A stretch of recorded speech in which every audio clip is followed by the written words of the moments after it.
Hello, everyone, and a very warm welcome once again to the fourth episode of our Transformation Talk series. I am Yasmin Taj, editor and head of branded content for ETHR International, and it is my pleasure once again to be amongst all of you today. I'm here to host another HR tech influencer and leader today as part of the Transformation Talk series. To those who are new to Transformation Talks, as part of this LinkedIn live session, every week I host different talent leaders and HR tech influencers to share their experiences and transformation stories of talent, technology, and organizations. And today I'm delighted to introduce to you our speaker, Deborah Woollett, Group Chief People Officer at My Republic Singapore. An international HR leader, Deborah has amassed more than 20 years of business experience, along with a passion for developing talent and leaders and cultures. Deborah has served in a diverse range of roles and industry segments around the world, helping companies transform through their people. She has extensive experience in building, scaling, and transforming organizations, developing leaders and teams, and delivering integrated employee experiences across a wide range of diverse cultures, geographies, and industries. She has deep expertise supporting both emerging and established businesses and has worked extensively across Asia Pacific, China, Europe, the Middle East, as well as operating in strategic global roles with the US. Deborah graduated from Monash University with degrees in commerce, business administration, and arts applied psychology, and has a master's degree in human resource management and coaching psychology from the University of Sydney. Welcome, Deborah. Really happy to have you on our show. Thank you for joining us. Thanks so much, Yasmin. Thank you for that introduction. I have to say though, it sounds all of that great sort of content. Now I honestly feel like I'm back to being a student again because we're all trying to learn how to operate differently. So I'm very much back in being the student mode. I think that's what the world is being right now. For in the past 2 years, we've all become students, learning, unlearning what we had learned so far, and learning the whole process is all over again. So that's a great thought. Thank you, Deborah. And before I start the discussion with Deborah, this is for our audience today. I would request you to keep sharing your thoughts and questions in the comments section. I will keep taking them up during our conversation with Deborah. And without further ado, let me start with my first question, Deborah. So the pandemic has led to major business transformation in the past 2 years, and we just spoke about it. This has impacted HR in many ways as well, from navigating remote working to helping people adapt to this transformation. This has been a roller coaster ride. So how do you see HR objectives change for the future of business transformation? Oh, well, roller coaster. Honestly, I can't think of a more apt description, I think, of how we've all felt for the last couple of years. Here we are just about to hit the festive season, and I think great companies like My Republic, we've chosen to close our offices so people can take a well-earned break and really unplug and connect with families and reunite. And just as we get to that high, we're now potentially facing, further restrictions and a lockdown. So it feels like we're on yet another dip of the roller coaster. So look, let's start with business transformation, because I think what's so interesting is even pre-pandemic, I think this was quite a hot topic. I can remember a couple of years back, lots of panels and discussions around digital transformation, business transformation, and how we can really elevate customer experience, consumer experience, employee experience. And I think what was so interesting to me though is that conversation, although that trend was very much anchored in existing paradigms of work and how work gets done. We weren't talking about shifts in the kind of the relationship between a company and an employee. It was sort of based on existing assumptions. And I think what the pandemic has really done is challenged our sort of paradigms around work, how work gets done, and also I think the relationship that an employer or a leader has with an employee. And so for me, I think that the real difference and the real challenge for HR is we're not no longer just talking about um, you know business transformation or digital transformation. We are legitimately talking about a real shift and transformation in what work looks like, how and where and when it gets done, and also the role of an employer and the role of an employee. And so I think that has been one of the most interesting shifts that we've had to, I guess, grapple with. And where I see that has really challenged HR and leaders to think differently has been around, I guess, some of those deep held notions that or legacy beliefs we've had. A leader's job is to direct your work and to monitor what you're doing, and you come to work during certain hours, and we make decisions certain ways, and all of that I think has been challenged. And what I see a lot um, of shift happening is in really in this maturity of the relationship between an employer and employee. So suddenly we've had to learn to trust each other. As an employer, I've suddenly had to learn to trust that you as an employee are getting your work done. I don't know necessarily where and how you're doing that. I'm not checking up on your productivity as such. And I think from the employee perspective, trusting that um, an employer will support me. I've got suddenly all these competing demands on my life. I've possibly got children that I'm trying to navigate homeschooling, or I've got other accountabilities, that that I can trust that my employer has got my back, that, I have permission, if you like, to try and navigate some of that complexity. And I'm not going to be penalized if I'm not showing up in the old ways of working. And I think that notion of trust, and this idea that actually we can have a very now different relationship with our employees and with our organization is new. And it's something that I feel is now a wonderful catalyst to really start to rethink every aspect of work, and our HR practices and policies that support that, with a lens of much more of a trusting, empowered dynamic than we used to have. I think you put together some great thoughts, Deborah. I think, as you said, most of the notions that we had about work and workplace were kind of shattered in the last 2 years. What we imagined a workplace to be like a physical space where people come, where they're being monitored, all of that went for a toss. And as you said, the one word that you use, which is trust, this became the mainstay of this entire transformation. Because if there wasn't trust between employees and employers, if it wouldn't work anyways. If there wasn't empathy, if there wasn't that uh, the leadership that was required in the past 2 years from leaders were way different from what it was before that. So some great thoughts there. I think, yes, the workplace has transformed. It's not just business, it's not just HR. I think everything has gone through a transformation, and but people are learning, and it's really great to see how people have adapted themselves to this new way of working. So great thoughts there. Thanks for sharing that. On that note, Deborah, talent management has also undergone massive change as a part of this dynamic business transformation. So, in your experience, what are the most important talent management strategies that have emerged in the past 2 years that organizations must carry forward? Well, and again, I think building on this idea that in some ways we can throw everything out and start again with a new foundation of trust.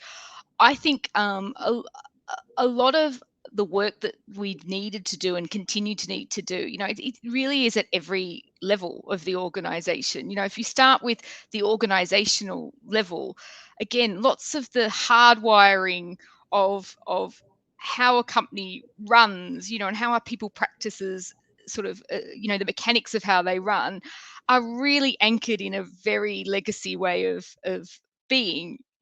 So I think at an organizational level, we've really been challenged and continue to be challenged to think about how do we unwire some of that old hardwiring and make life just a hell of a lot easier for our employees. And it's not just strictly HR practices. I think how decisions get made, the processes, the hierarchies, just the day-to-day running of the machinery. I think we've really had to start to look at, and we will continue to have to look at, just to make it more palatable for people to work through in a world where they could be anywhere.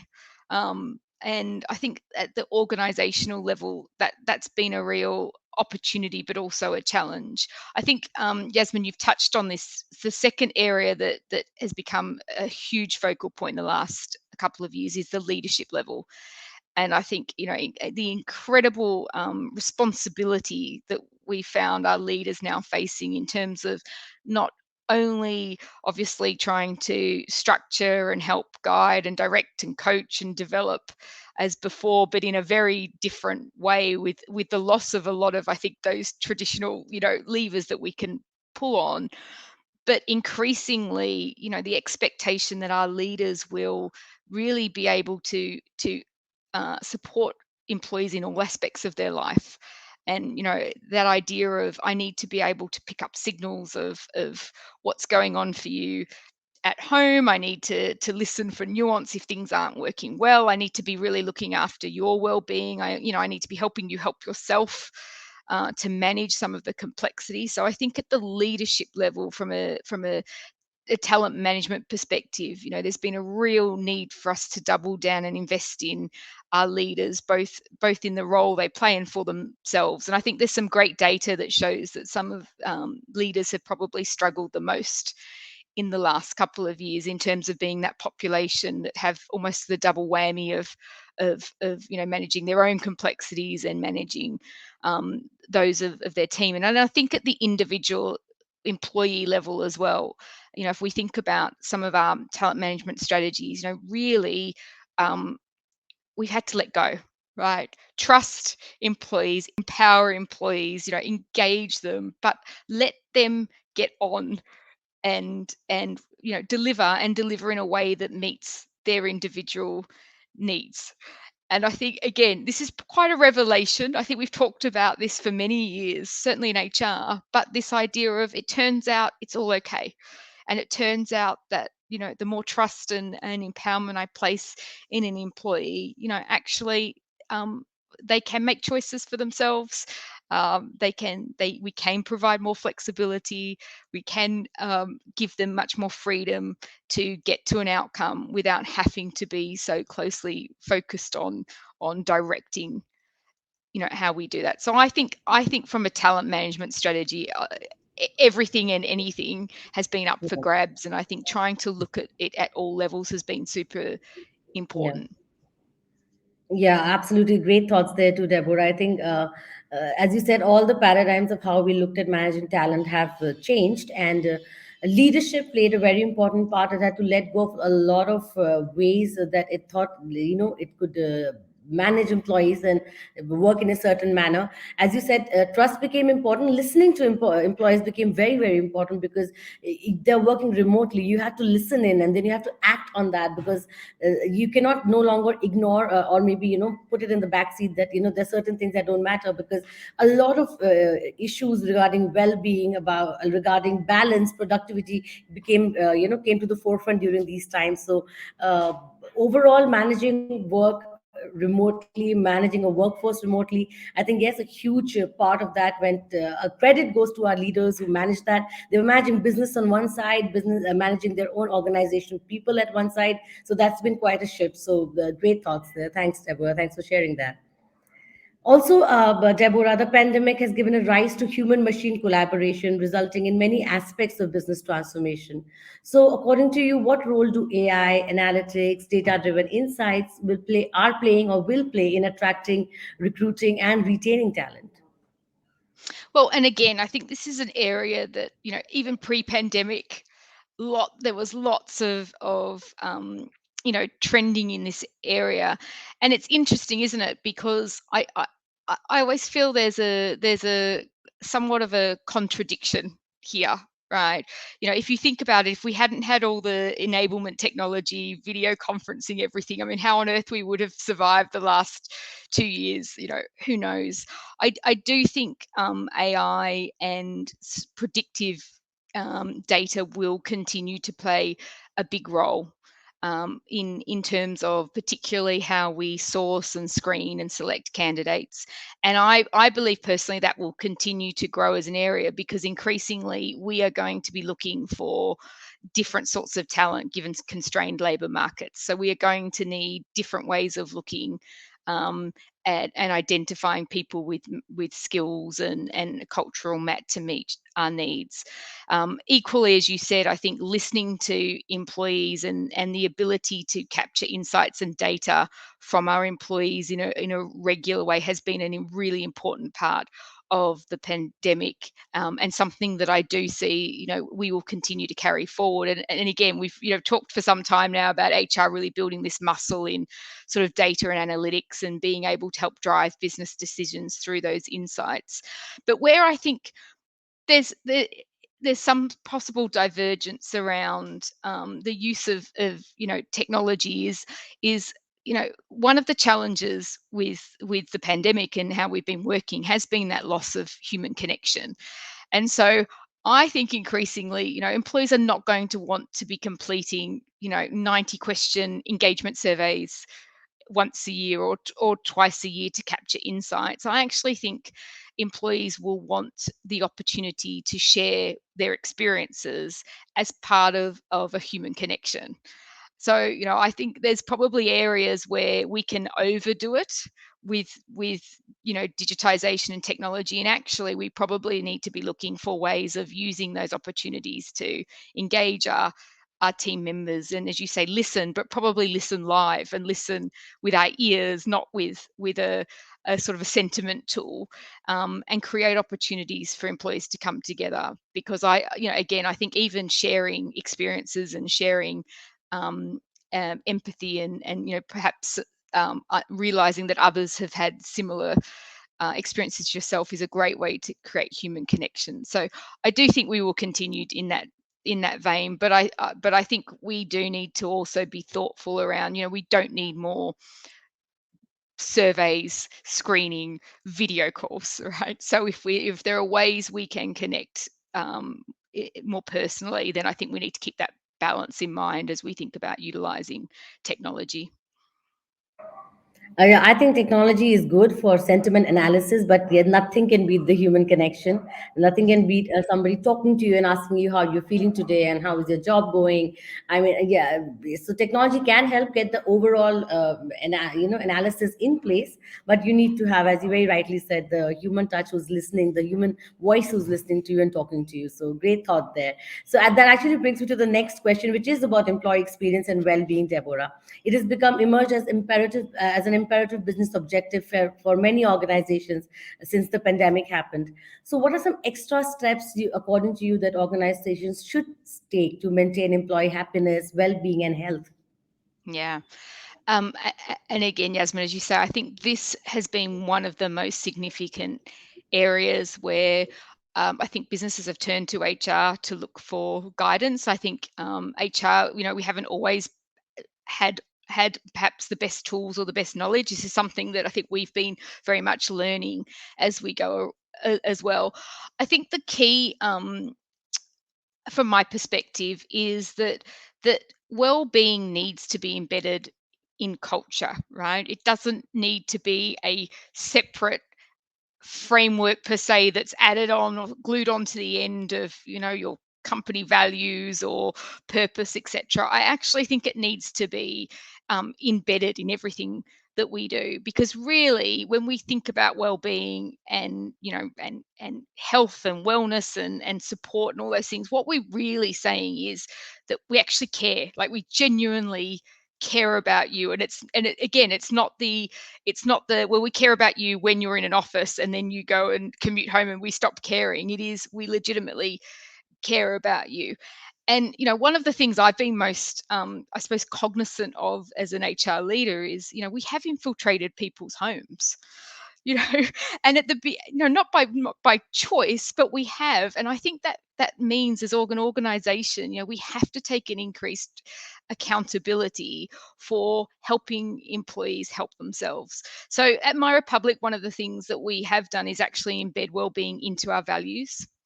And again, I think that's been a really important step to say this isn't an activity that's for the pandemic. It's actually an activity that will be part of who we are and what we stand for and how we'll behave and how we'll work going forward. And I do think that as I said, helping employees help themselves by making it part of our day to day, giving people opportunities to be themselves, and actually creating structured ways that employees can, if you like, have permission to invest in themselves. So we've created a well-being day every quarter, and this is license, if you like, for an individual to say, I'm taking this day for myself. It's not school holidays, and it's not, a medical check or whatever. It is legitimately a day for me to find ways to recharge and to connect and explore my passions. And by the way, not only is it okay, I'm actually encouraged to do it because it allows me to be better. It allows me to be better at work, it allows me to be better at home. And so I think the one piece of advice I would say is, don't create a sort of a standalone stuck on the end. Right, we're doing well-being now. I think try and look holistically around your practices and your processes and organization, and make sure they align to a true caring, a true investment in your people, and allowing that level of one size fits one. Right? Because again, if the pandemic has highlighted one thing for certain, it's that everybody's lives are so different, and we all have competing demands, and we have to create that ability for people to feel that they can belong and they can meet their needs, but they have to do it differently. So that would be my strong counsel. And again, I think increasingly employees will look at this as not only a point of differentiation with employers, but it's going to be a must-have if you want to be an employer of choice, because again, this isn't going away. Not at all. Totally agree with you, Deborah. I think, yes, the whole focus on well being would be it physical, be it mental, be it financial well being. I think all of this became so Absolutely. important in the past 2 years. And as you said, if organizations can embed it in their culture, if they can embed it, and as you said, one size fits one, and no one employee is similar to the other.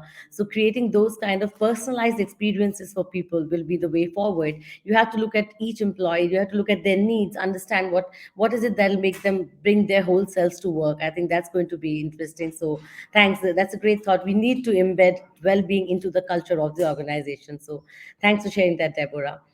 So, Deborah, with your vast experience in leading HR teams, what are the main challenges you have observed organizations face in retaining employees? Please share your thoughts on how organizations can best manage to retain talent in the future. Since we are talking about the great resignation, the great attraction, there's a war for talent happening. So, please share your thoughts around that. All of that and some. And it's interesting because at My Republic, 50 more than 50% actually of our employees are that millennial Gen Z. So I think if you even then overlay the different demographics, it's a melting pot of I think challenges, and as you say, individual expectations, individual needs. Um, what for me, and again, I think there's so many avenues here to explore. But for me, I think trying to go back to those fundamentals and hold those as your north star is probably the most critical thing. So we spoke earlier about trust, and I'm absolutely a firm believer, a company with a strong purpose, with strong values, with a commitment to giving back and to the communities in which they serve. I mean, all those things, I think, create a strong trust culture. And again, if you want to really be able to retain talent, employees have to believe. They have to believe in what they're doing and believe that what they're doing is good. And I am yet to sort of be proven otherwise that has changed, regardless of the unique populations that we're talking about. So again, I think spending time in that and ensuring that everything you do is anchored to your culture and your values is absolutely critical for retaining talent, because it shows up in big ways and small ways. So I think that's absolutely critical. I think increasingly too, having this a positive working culture, if you like. And I guess what I mean by that is, again, I think we need to get far more comfortable in creating tools, practices, systems that just make life easier for people, right? And from an HR perspective, again, if you think about all the different ways that employees, experience their work, I think increasingly employees want to be able to get the noise out of the way and get on and do the good work. So I do think really focusing in on challenging some of the legacy processes, challenge the old annual performance review process. Goodness me, I mean, if ever there was a time to get rid of it, it has to be now. Challenge those things that we've always held on to, that quite frankly I think get in the way and don't really demonstrate care for our employees, and just create an environment where you free up space for employees to do great work. I think that's absolutely critical. And I suppose building from that is how do we create meaningful work? Again, I see, and I hear a lot now, the old traditional work level systems and the way we used to structure hierarchy, and you were able to do certain tasks if you were a manager, or if you weren't, you do different things. I honestly think all of that has to be challenged, and we have to be thinking about how do we create opportunities for individuals at every stage of their career to be able to do meaningful work and to have opportunities to grow and have new experiences. And I think we have to get rid of some of the old traditional, hierarchy and legacy job levels and all of that in order to do that, so that people can again be freed up to grow and to explore and to develop skills in a far more dynamic way. And again, the final thing I'd go back to, which some things do not change, and I do still believe that leadership plays an absolutely critical role. And despite everything else that might be going on, from labor constraints to you know um, um, demographics, I think working for a great leader is a huge creates huge stickiness. I think working for a crappy leader will encourage people to leave. And I don't think that paradigm has changed despite everything else that has changed in the world. So I think, again, creating great empathetic leaders who truly care, who want to be a leader, who want to grow and coach and develop team members is going to remain an absolutely critical part of any retention strategy. I think that's a great point, Deborah, because I know everybody talks about how you have to create work that is meaningful, how you have to make people believe, in the work they're doing, create those opportunities for them to grow. But I love the point on leadership. If your leadership is good, people will stick around. I think that is a huge, as people say, people don't leave companies, they leave bosses, and that, as you said, still remains a reality. So that was a great point. Thanks for sharing that. So, Deborah, that was a great conversation so far. Now it's time for some rapid fire questions, some quick questions for you. And name three global trends that are likely to emerge in recruitment. So I think we've touched on one. I think definitely expanding talent pools. I think increasingly with constrained labour markets, companies will be looking to different talent markets to serve talent needs going forward. I think it's a big one. And because of that, I think a move towards much more skill-based assessment versus Yeah. traditional CV experiences. And again, digitization, not only around a candidate experience, but also, how do we continue to engage potential future talent pools and keeping them close and if you like connected into our company and feeling part of our company, even though they might not work for us. I think those will be some big trends. Great. Thank you. Thanks for sharing that. Share some talent management techniques that organizations must adopt, Deborah. Okay, so I've harped on this one. I will say this again. I think that given how unpredictable the world is, I think goal setting needs to be shorter. I think performance reviews need to be a much shorter timeline. I think that we need to be rewarding people in a much more dynamic and shorter term timeline. And I think check-ins, regular contact with leaders, far more frequency in connection and follow-up is going to be a massive thing. And then secondly, I would say, how do you create stickiness for your employees? And again, going back to human connections. How do I create a workplace that means more to me than just the work I do? If I can be part of communities, if I can connect, with other like-minded people around passion areas, if I can give back to the community, then I think we create more stickiness and more chance of employees destined to stay. That's a great point. I think yes. On that note, it's very important to create stickiness for employees, be it by giving them meaningful work, by creating that environment, building that culture of trust. I think that's going to be a game changer going forward. So, Deborah, I'm a final rapid fire question for you. Some key HR areas to focus on for effective business transformation, according to you. So firstly, as I said, I would say try and make life simpler for our employees. If we can help our employees help themselves, then I think we're doing them a huge service. Again, secondly, really in creating a sense of belonging, a place where people feel cared for truly, and investing in their well-being, and creating environment where people can go to and it's safe, particularly with everything else going on. And then I think thirdly, again, HR, we have got such an opportunity to just engage our employees in a far more enticing way, no matter where they are in the world. So, get off computers, use an app, use other ways to engage employees that allow them to make their experiences just a more natural part of their day to day, and not something that has to happen, in a painful way. So I would say make life simple, and try and be as pain free as possible for our employees. I think and that's beautiful actually. Yes, if you make it simple for them, you actually create that culture of trust. They trust you. They're being taken care of. Everything is in place for them to bring their best selves to work. So thanks for sharing that, Deborah.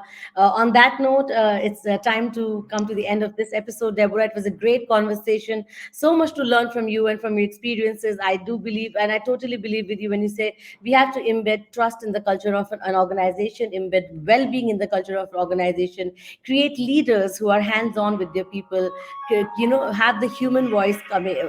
The human voice is as important as technology. So I think these are the way forwards. Any closing notes from your side, Deborah? No, it's been wonderful. Great questions. I really appreciate stimulating my thinking as well. So thanks, Jasmine. Absolutely great. It was a great conversation. So thank you once again for joining us.